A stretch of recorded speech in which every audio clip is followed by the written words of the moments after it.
बिस्मिल्लाहिर्रहमानिर्रहीम। Top story के साथ आपका मेज़बान अल्ताफ़ बयानी हाजिर खिदमत है। और नाज़रीन कराम, गुज़िश्ता दिनों न सिर्फ मुल्क भर में बल्कि पूरी दुनिया में आलमी सतह पर कुछ स्टोरीज़ की, कुछ कहानियों की और कुछ होने वाले वाक़यात की बड़ी गूंज रही है।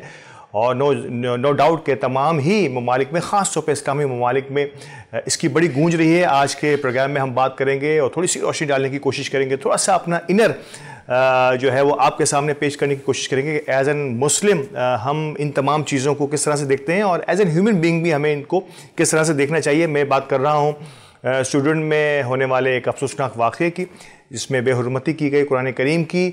और फिर एक और वाक़या, ये हम सब के लिए लेसन है। फ्रांस में जो एक कत्ल हुआ नौजवान का, और फिर इसके बाद जो एक फसादात फूट पड़े वहाँ पर, और वहाँ पर क्या रिएक्शन रहा आवाम का और क्या रिएक्शन रहा वहाँ की इंतज़ामिया का या पुलिस का, ये एक कंपैरिजन मैं शो करना चाहूँगा आज के इस प्रोग्राम में। ये भी हिस्सा होगा पाकिस्तान में जो इसका एहतजाज रिकॉर्ड हुआ, इसकी क्या हैसियत, इसकी क्या माहियत थी, क्या इसका पोटेंशल था, इस पर भी आज हम बात करेंगे। ये तो हो गया एक आज का चैप्टर जिस पर हम बात करने वाले हैं।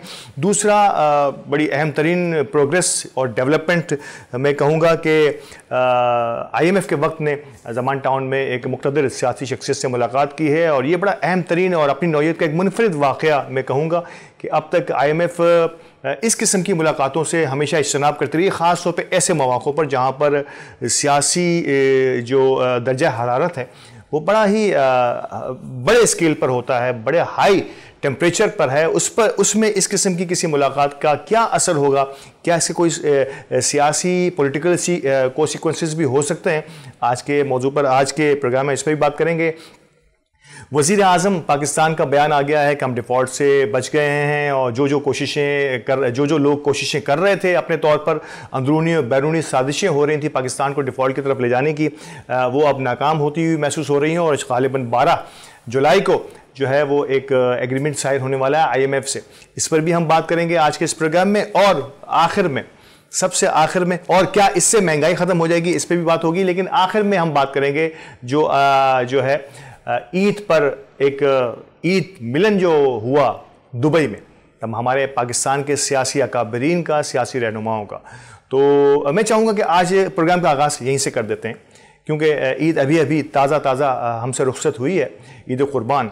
तो कुर्बानी के जिस जज्बे के तहत मैं और आप सुन्नत इब्राहीमी को अदा करते हैं, और यकीनी तौर पर हमारे पिछले प्रोग्राम में आपने इसके कुछ पॉइंट्स हमने ज़रूर रेज़ किए थे, कुर्बानी और इसके कॉन्सिक्वेंसेस, और कुर्बानी को हम किस तरह से किस तरफ ले जाने की कोशिश कर रहे हैं। लेकिन सियासी दर्जा हरारत तय रहा। इस बार ईद पर हमारे तमाम ही अकाबरीन, सियासी रहनुमा, सफ़े अव्वल के रहनुमा यानी कि पार्टी लीडरान इंक्लूडिंग वज़ीर आज़म पाकिस्तान जो है, उन्होंने ईद दुबई में मनाई। और दुबई में मैंने और आपने देखा जो ख़बरें आती रहीं अब तक सोशल मीडिया पर और मुल्की मीडिया पर, गो कि अब आहिस्ता आहिस्ता मीडिया इस पर बात करने का आगाज़ कर चुका है। और यकीन तौर पे हकीकत कहीं छुप नहीं सकती। तो ये सिलसिला इसी तरीके से जारी सारी रहेगा।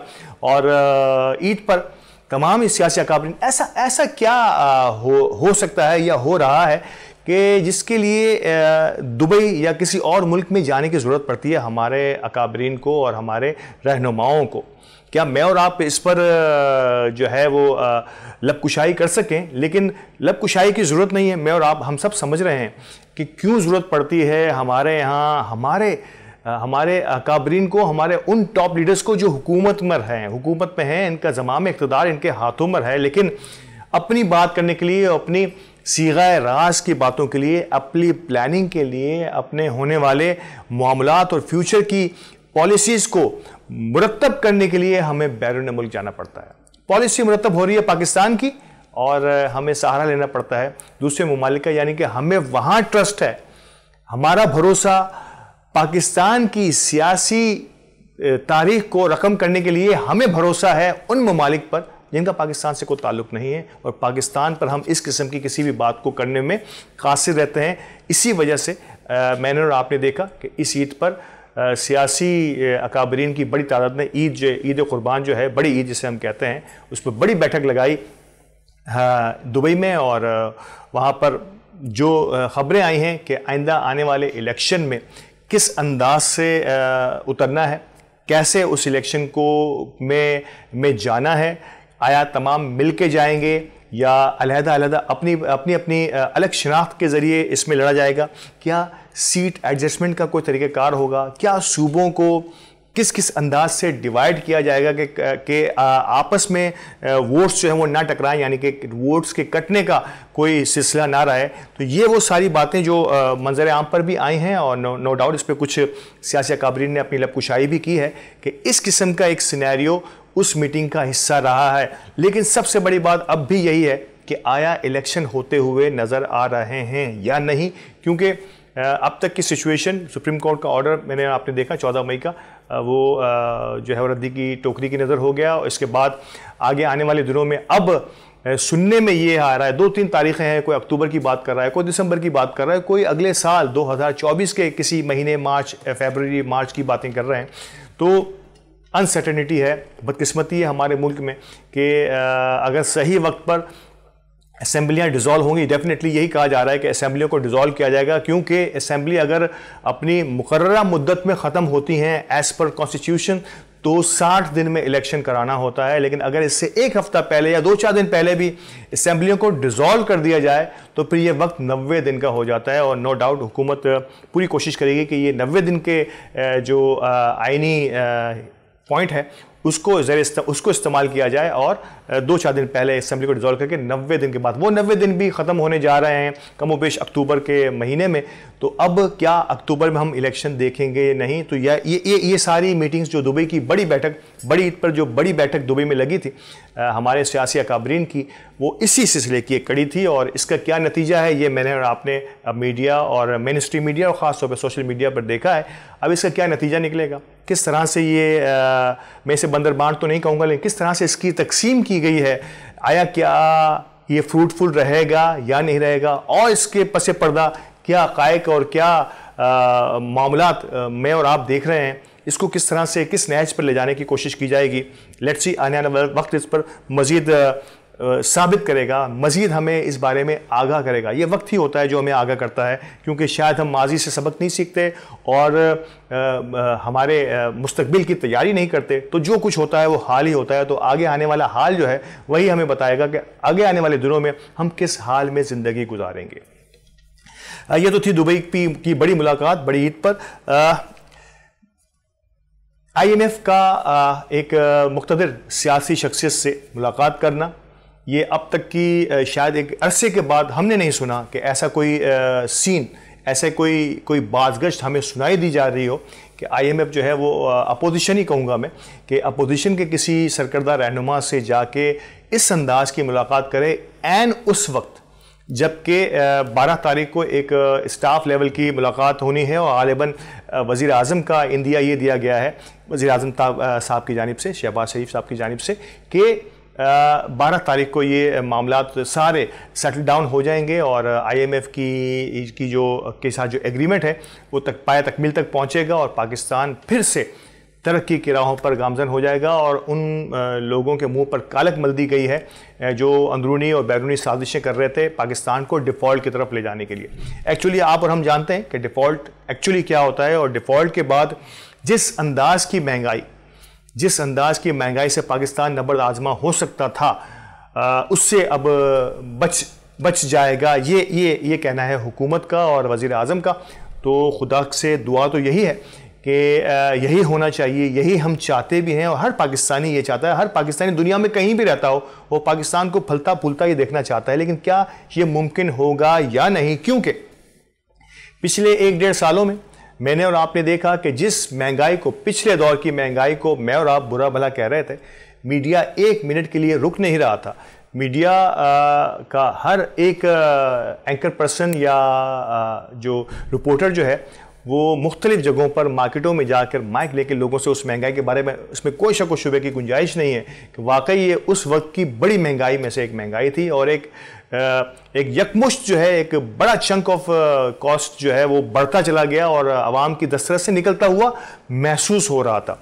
उस वक्त की हुकूमत ने इसे कोविड की तरफ ढालने की कोशिश की, लेकिन इसमें कोई दो राय नहीं हो सकती कि हो सकता है कि इंतज़ामी बद इंतज़ामी की भी एक शक्ल हो कोविड के साथ साथ, जिसके बायस हम उस महंगाई को जूझ रहे थे और बड़ी मुश्किल हो रही थी बहुत सारे अवामिल को एक साथ यकजा करने में अवामी सतह पर भी, और घरेलू मामलात और पेट्रोल की कीमत और मतलब बेशुमार ऐसी चीज़ें थी जिस पर नुक्ताचीनियाँ हो रही थी। और हुकूमत, पिछली हुकूमत जो है वो अपने आखिरी हिस्से की तरफ, मैं कहूँगा ज़ाती हैसियत में कि अपनी शोहरत की आखिरी स्टेज पर थी और नो डाउट बड़ी तनज़्ज़ुली का शिकार थी गुज़िश्ता हुकूमत उस दौर में।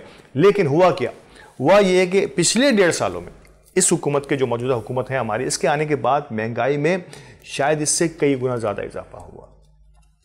लोगों की क़ुव्वत ख़रीद कम से कम तर होती चली गई और मैंने और आपने देखा इस बार बड़ी ईद पर भी ये राय आम हुई और कि कुर्बानी, इज्तिमाई कुर्बानी का जो है वो ज़्यादा हिस्सा नज़र आने लगा। और इसकी वजह ये थी कि लोगों की क़ुव्वत ख़रीद यानी कि दस्तरस कम होती चली गई और रुपए की कदर में जो कमी हुई है, इस बाइस भी दुनिया भर में की तरह पाकिस्तान में भी महंगाई हुई और जिसके बाइस लोगों की क़ुव्वत ख़रीद कम हो जाने से कुर्बानी भी, लोगों ने इज्तिमाई कुर्बानी की तरफ ज़्यादा रुझान होता हुआ नज़र आया। ये आम स्टेटिस्टिक्स हैं हमारे पाकिस्तान के ख़ास तौर की मैं बात कर रहा हूँ। तो ये एक एलिमेंट मैंने और आपने देखा कि हमें महंगाई का नज़र, लेकिन इस महंगाई में, इस बढ़ी हुई महंगाई में, मैं इंतहाई मादत के साथ मीडिया इंडस्ट्री से मेरा थोड़ा बहुत ताल्लुक़ ज़रूर है, लेकिन मुझे ये बात कहने में कोई हर्ज नहीं है कि आज हमारा मिनिस्ट्री मीडिया जो है वो हम समेत जो है वो खामोश है और यकीनी तौर पर हम इस महंगाई पर वो बात नहीं कर रहे जो इससे कम महंगाई पर अब से 1.5 साल पहले हम बात किया करते थे। इसकी क्या वजूहात हैं? हमें एज एन मीडिया पर्सन जो है पूरी कोशिश करनी चाहिए कि ईमानदारी के साथ एनालिसिस पेश करें और वो सारी बातें, लेकिन सम टाइम कुछ बातें आंखों से ज़ाहिर हो जाती हैं और कहा यह जाता है कि आप मुंह से कहें, आप ज़बान से अल्फाज अदा करें या ना करें। आज बाशऊर कौम, पाकिस्तान की बाशऊर कौम बहुत सारी चीज़ों से बखूबी वाकिफ़ है और हमें किस तरफ जाना है इससे भी हम बखूबी वाकिफ़ हैं। किस तरफ हमें ले जाने की कोशिश की जाएगी ये भी हम सबको पता है। तो यकीनी तौर पर आगे आने वाले दिनों में किस अंदाज से ये मामलात करवट लेंगे, किस अंदाज से हम इस महंगाई का सामना करेंगे। शायद 38%, 12% महंगाई पिछले टेन्योर के मुकाबले में इस टेन्योर में, यानी कि इस हुकूमत के टेन्योर में 38 से 40% तक की महंगाई का इजाफा हुआ, जो एक रिकॉर्ड तस्लीम किया जा रहा है। रुपए की कदर में जो कमी हुई है ये भी एक रिकॉर्ड कहा जा रहा है और ऐसे बहुत सारे रिकॉर्ड्स कायम करने में कामयाब हुए हैं पिछले हम 1.5 सालों के अंदर। ख़ास तौर पे जो सियासी तौर पर हम और आप डिस्टेबलाइज्ड हुए हैं, एक अच्छा खासा सियासी माहौल था, अपोजिशन को और हुकूमतों को पूरा इख्तियार था एक दूसरे पर नुक्ताचीनी करने का, लेकिन शायद इस पिछले 1.5 सालों में ये सारी चीज़ें अजीब सी सूरत इख्तियार करती चली गई और तशद्दुद के वाक़यात भी इस अंदाज से सामने आए कि शायद दुनिया में इसकी मिसाल नहीं मिलती। और मैं और आप भी यकीनी तौर पर सोचने पर मजबूर हुए कि ऐसा क्या हो गया इन 1.5 सालों में कि मैंने और आपने जो है इस पूरे मामले को हैंडल करने के बजाय इसको मज़ीद अबतर की तरफ ले जाने की कोशिश की है। तो ये जो फसादात हुए सिर्फ पाकिस्तान में नहीं होते, और भी कहीं होते हैं और उन फसादात में क्या हुआ, उसकी वजह क्या बनी, उस पर भी बात करेंगे। दुनिया में भी फसादात होते हैं और इसको किस तरह से हैंडल या मैनेज किया जाता है इस पर भी बात होगी। वक्फे की तरफ चलते हैं और वक्फे के बाद दोबारा हाजिर होते हैं। हमारे साथ रहिएगा।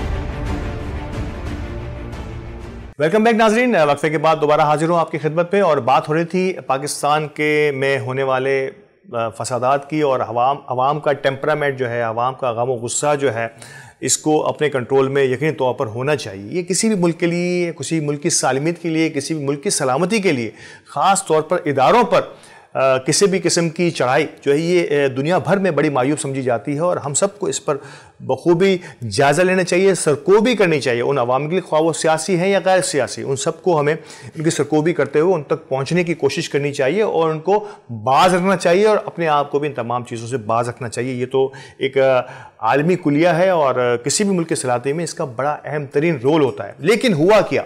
हुआ ये कि दुनिया के दीगर ममालिक की तरह अब इस बार जो है स्वीडन हमने देखा कि स्वीडन में जिस अंदाज से, जिस बर्बरियत से मैं कहूँगा कुरान करीम की बेहुरमती की गई और इसे आज़ादी इजहार राय, शर्मनाक बात यह है कि इसे आज़ादी इजहार राय के सांचे में ढालने की कोशिश की गई। ये कैसे हो सकता है? ये कैसे हो सकता है कि आज़ादी इजहार राय हो, यानी कि मैं खड़ा हूँ, मेरे पास मेरे पड़ोसी, ख्वाह इसका ताल्लुक किसी भी मज़हब और मसलक से हो, मैं खड़ा होकर उसे बुरा भला कहता रहूँ, उसे मुग़ल्लिज़ात बकता रहूँ और इससे मैं नाम दे दूँ कि ये आज़ादी इजहार राय है। इंतहाई कभी तरीन मिसाल हो सकती है ये किसी भी आज़ादी इजहार राय के प्लेटफॉर्म की कि दुनिया या वेस्ट इसे ये कहे, ये ख़ास, ये हमेशा की तरह ये फिर एक ख़ास सोची समझी स्कीम के तहत, जिसका गुज़िश्ता अदवार में मैंने आपने देखा कि जो है अक़वाम मुत्तहिदा के प्लेटफॉर्म से हमारे रहनुमाओं ने इस बात को आगाह किया हम सब के लिए कि इस्लामोफोबिया जो है ये दुनिया भर में जन्म लेता है तब जब वेस्ट की जानिब से इस्लाम की या इस्लाम के किसी रुकन की बेहुरमती की जाएगी। रसूलुल्लाह सल्लल्लाहु अलैहि वसल्लम की शान में गुस्ताखी एक आम सा मामूल बन गई थी। नॉर्वे में कार्टून हो गए नौजुबिल्ला और बहुत सी ऐसी खुराफात जो मैं आप देखते रहे, जिसके बाइस दुनिया भर में मुस्लिम उम्मा, जिसे हम बदकिस्मती से शायद अब हम टोलियों में बटे हुए तो ज़रूर हैं, लेकिन एक चीज़ हमारा खुदा, हमारा अल्लाह ताला, हमारा कुरान और हमारे रसूल सल्लल्लाहु अलैहि वसल्लम, ये हमें जोड़ने की एक ऐसी जंजीर है जिस पर हमेशा से हम जुड़े रहेंगे और जुड़े हैं और जुड़े रहेंगे। तो यहाँ पर मुस्लिम उम्मा, जिसमें यकीनी तौर पर कुछ तफरीक ज़रूर है, लेकिन इस मौके पर हमेशा से इकट्ठा अपना जवाब देती है। और इस बार स्वीडन के मामले में मैंने और आपने देखा कि न सिर्फ ये कि इस्लामी ममालिक ने बल्कि बहुत सारे दीगर ममालिक ने भी इसे आज़ादी इज़हार राय की कभी तरीन सूरत करार दिया। गलत तरीन सूरत पेश की है वेस्ट ने इस बार आज़ादी इज़हार राय की कि क्या ये कैसे हो सकता है कि आप एक ऐसे मज़हब को जिसके अरबों मानने वाले हों, दुनिया में 1.5 अरब से ज़्यादा मुसलमान हैं और यकीनी तौर पर मुल्क की दुनिया की मईशत का एक बड़ा हिस्सा है, दुनिया के टॉप जो है वो ऑयल प्रोड्यूसर्स हैं और दुनिया को सप्लाई करने वाले, दुनिया का पहिया चलता है इन इस्लामी ममालिक से है, मैं और आप कहें। लेकिन बदकिस्मती से इन्हीं की इस दौर में हम देखते हैं कि वेस्ट में किस अंदाज से दो आम से इंसान इंतहाई गलीज़ तरीन अंदाज में जो है इस्लाम की बेहुरमती करते हैं, कुरान करीम की बेहुरमती करते हैं। तो क्या इसे आज़ादी इज़हार राय कहा जा सकता है? मैं समझने से कासिर हूँ कि कैसे वहाँ की पुलिस जो है ये इस किस्म के मुजाहरे करने की इजाज़त दे देती है कि एक अरबों की तादाद में मौजूद, यानी कि 1.5 अरब से ज़्यादा मुसलमानों की किरदार कुशी और इनके दिलों को जो है वो तोड़ना जो है वो आज़ादी इज़हार राय है। और 2 शख्स खड़े होकर इंतहाई बेहुदा अंदाज में इस किस्म के कोई हरकत कर जाते हैं जिसके बाइस मसाइल जन्म लेते हैं। और उन मसाइल के बाइस होता यह है कि दुनिया भर में बहुत सारी चीज़ें जन्म लेना शुरू करती हैं। और पाकिस्तान में भी इस पर एहतजाज हुआ जुम्मे के रोज़। ये बड़ी खुशी की बात है, पहली बार मैंने देखा कि पाकिस्तान में बिला तफरीक रंग और नस्ल व मज़हब बहुत सारे लोगों ने इस फेल की जो है, ना सिर्फ कि मुसलमानों ने बल्कि गैर मुस्लिम हमारे दोस्तों ने, पाकिस्तान में रहने वाली अक़लियती बरादरी ने भी इसकी भरपूर मजम्मत की है। और देखा गया कि तमाम जमातों ने, तमाम छोटी बड़ी जमातों ने, सियासी जमातें हों, सियासी मसालिक हों और छोटी बड़ी ऑर्गेनाइजेशंस जो हैं, हमारी ताजिर बरादरी ने इसमें बड़ा रोल प्ले किया। और पूरा पाकिस्तान जो है वो इस बात पर जो है मुझे नज़र आया, इस बात पर इसरार करता हुआ नज़र आया दुनिया से, ख़ास तौर पर वेस्ट से, कि इस किस्म की कोई भी ऐसी हरकत जिससे आलम इस्लाम में आलम इस्लाम के नज़र में वेस्ट का नक्शा कुछ और नज़र आए, वेस्ट की आज़ादी इजहार का चेहरा कुछ और नज़र आए, इससे इज्तनाब करना होगा। पाकिस्तान में जगह जगह दुनिया, पाकिस्तान का कोई कोना ऐसा नहीं रहा, मेरा ख्याल है कोई कोना ऐसा नहीं रहा जहाँ पर यहाँ पर बाद नमाज जुम्मा इसका एहतजाज ना हुआ हो। और ये मैंने कहा कि ये बड़ी खुशी की बात थी कि तमाम ही सियासी जमातों ने, अगर मैं आगाज़ करूँ अपोजिशन की, मैं आगाज़ करूँ हमारी PDM की तमाम जमातों की, मैं आगाज़ करूँ हमारे और बहुत सारे ऐसे साथी जो इंडिविजुअली छोटी छोटी जमातों का हिस्सा हैं, और सियासी अंजुमनों का मैंने जिक्र किया, हमारी सोशल ऑर्गेनाइजेशंस का जिक्र किया, हमारी ताजिर बरादरी का जिक्र किया। तो ये क्या था, ये तमाम जो शायद कई मामलात में मैं और आप एक जगह नहीं होते, हमारे दिमाग एक जगह नहीं टिकते, हम एक नज़रिए के मानने वाले नहीं, और होना भी नहीं चाहिए। लेकिन इस मामले में पूरी कौम इकट्ठी हो जाती है, और यहाँ पर अपोजिशन नहीं देती और हुकूमत नहीं देती। हम सब सर जोड़कर इस मसले को ना सिर्फ ये दुनिया के सामने आश्कार करते हैं, बल्कि इस मसले का हल भी चाहते हैं। मजमूई सूरत हाल में मुस्लिम उम्मा को करना क्या चाहिए, और पाकिस्तान ने इस पर पहल की है। पहल तो मैं नहीं कहूँगा, क्योंकि पहल तो इससे पहले कई मुस्लिम ममालिक ने की, इवन रशिया के सदर ने भी जो है इस पर अपनी राय का इजहार किया, पुतिन ने। इसके अलावा टर्की ने बड़ा सख्त रद्द अमल ज़ाहिर किया इस पर, और भी मुस्लिम ममालिक ने जो है इस पर अपनी राय दी है और इसको बड़े ही कंडेम किया इस पूरी सूरत हाल को। पाकिस्तान और मुस्लिम उम्मा को क्या चाहिए आने वाले दौर में? यकीनी तौर पर मुस्लिम उम्मा को इस किस्म के मामलात की रोकथाम के लिए OIC, जो एक इस्लामिक ममालिक की एक बहुत बड़ी, इतनी बड़ी ताकत है कि अगर OIC का इस्तेमाल मैं और आप थोड़ा सा समझने की कोशिश करें कि दुनिया की एक बड़ी मुस्लिम आबादी के रहनुमा इस OIC समिट कैसे रहते हैं, जो हमारे गुज़िश्ता दौर में इसकी एक समिट पाकिस्तान में भी हुई, जिसमें जोर दिया गया, इम्फसाइज किया गया कि हम जो है इस OIC को मज़ीद फ़आल करें, और इस किस्म के मामलात में ख़ास तौर पे जहाँ हमारे दीन, हमारे नबी अकरम सल्लल्लाहु अलैहि वसल्लम, हमारी आसमानी किताब के बारे में इस किस्म को आज़ादी इजहार राय का नाम देकर जो है वो कर इसकी बेहुरमती करने की कोशिश की जाए, तो उसको कैसे टारगेट करना है, उसको कैसे काउंटर करना है। ये एक सिर्फ जो है वो करारदाद की हद तक 3 दिन की रोशनी के 3 दिन की कन्वेंशन, 3 दिन की समिट के बाद सिर्फ करारदाद की हद तक ना हो, इसका अमली मुजाहरा होता हुआ नज़र आना चाहिए। और मुझे याद है कि पिछले टेन्योर में अक़वाम मुत्तहिदा ने 15 मार्च को इस्लामोफोबिया के ख़िलाफ़ एक दिन करार दिया गया। ये बहुत बड़ी अचीवमेंट थी पूरी मुस्लिम उम्मा के लिए, पाकिस्तान की जानिब से एक तोहफ़ा था कि 15 मार्च जो इस्लामोफोबिया को हम हाईलाइट करने में कामयाब हुए। हम दुनिया को इंतहाई जो है आजिज़ी के साथ, मोहब्बत के साथ ये बताने में कामयाब हुए कि इस्लाम सलामती का मज़हब है। इस्लाम लफ्ज़ ही इस्लाम जो है वो सलामती है, और हम दुनिया के लिए सलामती चाहते हैं। वो कुछ पॉकेट्स यकीनी तौर पर ज़रूर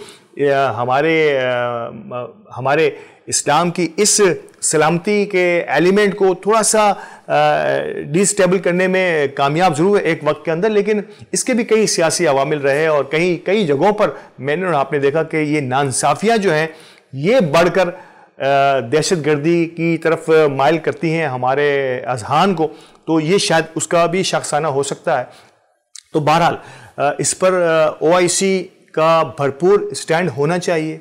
जिस अंदाज से इसको आगे देखा गया, मेरा तो ये ख्याल था कि शायद OIC अपनी अर्जेंट मीटिंग जो है वो अपने वज़राए ख़ारजा की बुलाए दुनिया में कहीं भी, और इस पर एलामिया, उस मीटिंग के बाद एक एलामिया जो है वो जारी किया जाए, और दुनिया के तमाम ही वेस्ट में उन तमाम कल्चर्स को जहाँ पे आज़ादी इज़हार के राय के साथ के लिए जो है वो किसी मज़ाहिब को टारगेट किया जाए। क्यों होलोकास्ट पर कहीं कुछ नहीं कहा जा सकता? अगर ये भी तो आज़ादी इज़हार राय हो सकते, लेकिन वहाँ पर आप लब कुशाई नहीं कर सकते, तो इस्लाम और 1.5 अरब मुसलमान भी ये ख्वाहिश रखते हैं कि दुनिया इनके भी मजहबी रसूमात का, इनके मजहबी अकाबरीन का, इनकी दीन की असास का जो है वो का एहतराम करें, और इनके साथ इसी अंदाज से पेश आएँ जिस अंदाज से दुनिया चाहती है और आलम इस्लाम चाहता है।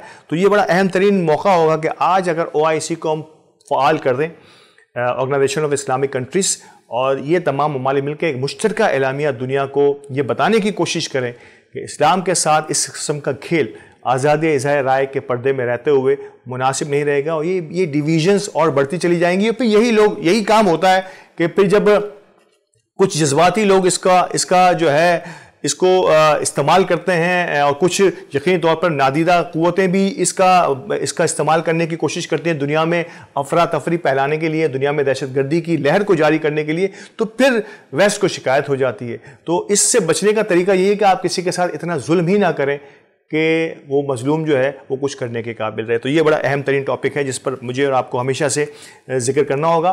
फ्रांस में फसादात हो गए। एक नौजवान के कत्ल, पुलिस के हाथों कत्ल कहा जाता है मुबैना तौर पर, और उस हलाकत के बाद एक फसादात की लहर, आग और खून का दरिया बह जाता है। शायद वहाँ पे बहुत ज़्यादा कैजुअलिटीज़ तो नहीं हुई, लेकिन ज़ख्मी बहुत सारे लोग हुए, बड़ी बड़ी इमारतों को लाग गई, जिससे सैकड़ों की तादाद में कहा जाता है एक जो ना रुकने वाला फसादात का सिलसिले का आगाज़ हो गया था वहाँ पर।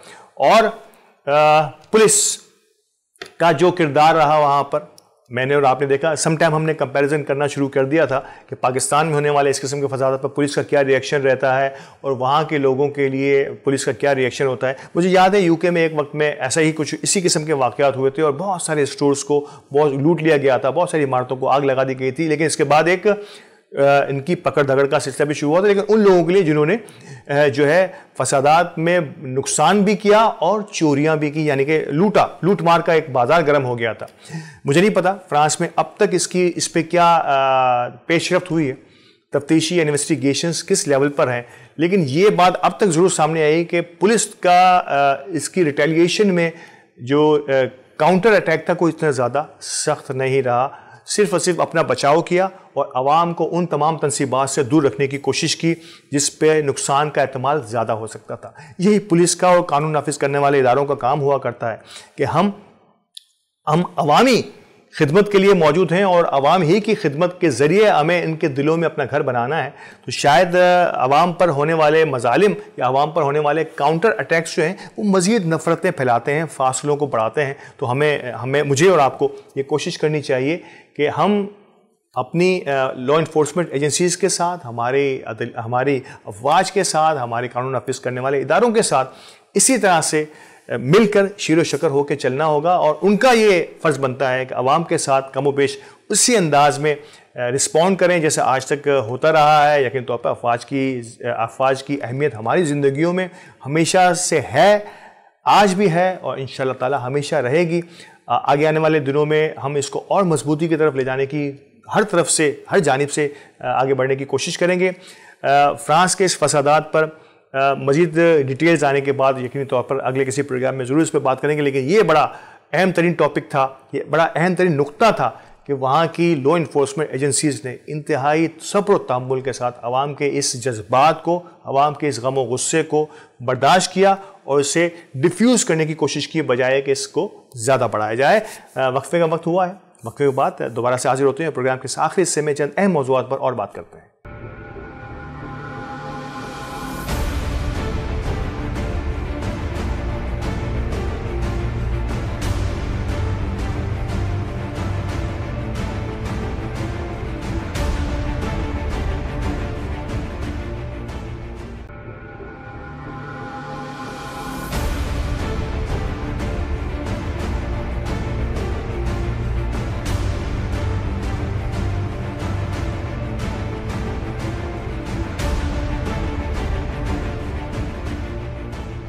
वेलकम बैक नाज़रीन। प्रोग्राम के आखिरी हिस्से में पाकिस्तान की तारीख का एक और नया बाप दूसरी खातून जस्टिस ने हलफ उठाया है सुप्रीम कोर्ट ऑफ पाकिस्तान का। ये हम सब के लिए इंतहाई खुशी की बात है। ख़वातीन का पाकिस्तान की ज़िंदगी में और हमारी पाकिस्तान की मुआशी और हमारी घरेलू ज़िंदगियों में जितना अहम तरीन किरदार होता है, अगर यही ख़वातीन पाकिस्तान के आला तरीन अदलिया के इदारे की जस्टिस बने तो शायद इससे बड़ी पाकिस्तान की नेक नामी क्या हो सकती है और हम सब के लिए खुशी की बात क्या हो सकती है। तो जी हाँ, बिल्कुल ऐसा ही हुआ है और जस्टिस मुसर्रत हलाली साहिबा ने 16वें जज की हैसियत से जो है वो हलफ उठाया है सुप्रीम कोर्ट ऑफ पाकिस्तान के जज की हैसियत से, और ये हम सब के लिए इंतहाई खुशी की बात है। अभी चंद दिनों पहले की बात है, तो ये हम सब के लिए इंतहाई खुशी की बात है। और इससे ज़्यादा अहम तरीन बात जो मैं बताऊं कि पेशावर हाई कोर्ट की ये रिकॉर्ड है पाकिस्तान की तारीख का, पाकिस्तान की तारीख की पहली चीफ जस्टिस थी आप पेशावर हाई कोर्ट की। ये हम सब के लिए एक और खुशी की बात थी। और अब आप वहाँ से सुप्रीम कोर्ट की तरफ आई हैं, और जैसे कि मैंने कहा कि आप 16वीं जज हैं। 17 जज होते हैं सुप्रीम कोर्ट में, 17 जजेस की गुंजाइश है मैक्सिमम, और 15 ऑलरेडी अपॉइंटेड थे। और आप ये मुझे नहीं पता था इससे पहले अब तक के कितने जज होते हैं या कितने हैं, लेकिन पिछले गुज़िश्ता दिनों से मैं और आप हमेशा से सुनते रहे हैं कि ये फैसला 2-4 का है, 4-3 का है, 7-7 का है, 7-6 का है। ये शायद ज़बान ज़द आम हो गया। ये जो है मक़ूला जो है, ये जुमला जो है हर मीडिया टॉक्स के अंदर, हर मीडिया प्रोग्राम के अंदर जजेस की तादाद और कंपैरिजन हम करने लगे। कितनी बदकिस्मती की बात है, इंतहाई बदकिस्मती है कि हम जजेस को भी वजन में तोलने के कि ये इस कैंप का जज है और ये इस कैंप का जज है। जज जब किसी कैंप का होगा तो फैसला कैसे होगा? यही है हमारा असल मुद्दा, पाकिस्तान का असल मुद्दा। कहा था विंस्टन चर्चिल ने एक ज़माने में, जब बरतानिया जल रहा था, तो किसी ने उनसे कहा कि बरतानिया जल रहा है और अब हमारी कोई बचने को उम्मीद नहीं है। तो चर्चिल ने बड़ा अहम तरीन मक़ूला जो दुनिया भर में आज तक भी अदलिया के लिए मिसाल के तौर पर पेश किया जाता है, कि कहा था कि क्या हमारी अदलिया जो है वो प्रॉपर और इंसाफ की बुनियादों पर फैसले कर रही हैं? तो कहा गया कि हाँ बिल्कुल ये काम तो हो रहा है। तो उस वक्त चर्चिल ने कहा कि जब अदलिया अपने मनसब के मुताबिक इंसाफ के तकाज़ों को मलूज़ खातिर रखते हुए फैसले कर रही हैं, तो बरतानिया को तरक्की याफ्ता होने से आइंदा आने वाले दिनों में कोई नहीं रोक सकता। और यही हुआ। आज हम देख रहे हैं वेस्ट में बरतानिया का, इंग्लैंड का एक बहुत बड़ा नाम है और एक जो है मुस्तनद तरीन जमहूरी मुल्क में बरतानिया को शुमार किया जाता है। और ये पूरे में यूरोप की बात कर रहा हूँ, जब यूरोप जल रहा था। तो लेकिन बदकिस्मती है कि यूरोप ही में मैं और आप देख रहे हैं कि यहाँ पर उनके अपने सिस्टम के साथ रहने के लिए तो बहुत कुछ है, लेकिन दूसरों की बेइज्जती या दूसरों के मज़ाहिब की बेइज्जती या तज़लील के लिए वहाँ पर बहुत सारे इन्होंने पॉकेट्स रखे हुए हैं। ये वो अनासिर हैं जो दुनिया में फसाद फैलाने की कोशिश करते हैं। दोबारा आते हैं आज के इस इंसाफ के पहलू पर, जिसमें पाकिस्तान में एक बड़ी अहम पेशरफ्त हुई है और 16वीं जज की हैसियत से जो है वो हलफ उठाया जस्टिस मुसरत हलाली साहिबा ने। तो अब 2 ख़वातीन जज हैं इन 16 जजेस में। जस्टिस आयशा मलिक का नाम मैं और आप सुनते रहे हैं, और अब मुसरत हलाली साहिबा ने भी इसका हलफ उठाया है। और बदकिस्मती है कि मीडिया की हेडलाइन रही, और ख़ास तौर पर सोशल मीडिया पे मैं उन साथियों से 10 बस्ता गुजारिश करूँगा कि खुदा के लिए इस किस्म के एलिमेंट्स को इतना बढ़ावा ना दें। नो डाउट कि बज़ाहिर ऐसा होता हुआ नज़र ज़रूर आता है, लेकिन ऐसा ज़रूरी नहीं है कि हम कहें कि अब जो है वो तवाज़ुन बरकरार हो गया। एक तरफ 7 थे, एक तरफ 8 थे, तो अब 8वां आ गया, इनको 8वां एक जज मिल गया तो अब बराबर तवाज़ुन हो गया। ऐसा कुछ नहीं है। चीफ जस्टिस के ज़हन वहम व गुमान में मेरा नहीं ख्याल है इस किस्म की कोई बातें हुआ करेंगी, ना ही आने वाले चीफ जस्टिस जो हैं उनके जहन में कोई इस किस्म की कोई इख्तरा होगी। ये एक प्रोसेस है, प्रोसेस के तहत दुनिया चलती है और प्रोसेस के तहत इदारे चलते हैं। पाकिस्तानियों की, मैं कहूँ कि पाकिस्तान के अवाम की उम्मीद की आखिरी किरण न सिर्फ हमारी अफवाज हैं और अब हमारी अदलिया हैं कि हम इन्हीं पर हर मुश्किल वक्त में नज़र रखते हैं। और अदलिया अब तक अपने नामसाइद हालात के बावजूद भी जो है वो पूरी दियानतदारी के साथ फैसले करती है। इस पर हमें अपना यकीन रखना होगा। जब अवाम का अपनी अदलिया पर यकीन जब तक रहेगा देखिए टूटी फूटी जो है ना इमारतें भी एक न एक दिन एक अपने जो है रंगो रूप में आने की कोशिश करती हैं। तो शायद मुश्किल हालात ज़रूर होंगे, मैं और आप समझते हैं ये मुश्किल हालात ज़रूर, लेकिन इस पटरी को सिरे से उखाड़ कर नहीं फेंका जा सकता। उम्मीद रखनी चाहिए कि ये पटरी है आज तो कल इस पर बहुत अच्छी अंदाज में कोई ट्रेन भी चल सकती है। तो हमारी अदलिया की मिसाल भी ऐसी है कि मैं और आप पूरी दियानतदारी के साथ अदलिया पर ये यकीन रखें कि इसी अदलिया से पाकिस्तान की बका है। यहीं से हमें वो फैसले जो शायद हो सकता है कि माजी में हमें ना मिले हों, अब भी मिल रहे हैं, वो आइंदा आने वाले अगले चीफ जस्टिस के दौर में भी हमें इसी अंदाज से फैसले मिलते रहेंगे और पाकिस्तान इन्हीं फैसलों की रोशनी में आगे बढ़ेगा। ये वक्ती आजमाइशें, वक्ती मुश्किलात पर मायूस होने की ज़रूरत नहीं है। और मायूसी का आलम की जब भी मैं बात करता हूँ कि कहा यह जा रहा है कि 10 लाख से ज़्यादा जो टेक्निकल और मैं कह रहा हूँ कि प्रोफेशनल अजहान जो हैं वो ड्रेन हो गए, यानी कि पाकिस्तान से बाहर चले गए और अब भी लाइनें लगी हुई हैं वीज़ाज़ के लिए। वीज़ा ऑफिस पे अगर आप इन कोरियर सर्विसेज को देखें जो अपने हमारे पासपोर्ट जो है वो मुख्तलिफ एम्बेसीज़ की तरफ ले जाती हैं, तो वहाँ पासपोर्ट्स का अंबार लगा है। और मेरा ख्याल है कि पाकिस्तान का एक बड़ा तबका जो है जो आसानी से जा सकता है वो जाने की कोशिश कर रहा है। तो जो यहाँ नहीं जा सकते उनके लिए क्या है? तो प्लीज़ हम सबको ये कोशिश करनी चाहिए कि हम पाकिस्तान जैसा भी है हमारा मुल्क है और हम पूरी कोशिश करें। पहली कोशिश हमारी ये ज़रूरी है, हमने कोशिश क्या की? हम कोशिश नहीं करते और हम हिजरत की तरफ का मक़ूला बयान करते हैं। पहला काम है कोशिश करना कि इस सिस्टम को, इस निज़ाम को, इस पूरे मुआशरे को हम अपनी राय, अपनी दानिश में, अपने अंदाज में, अपनी कैपेसिटी में कितना दिया हमने क्या देने की कोशिश की है और क्या देने का इरादा रखते हैं।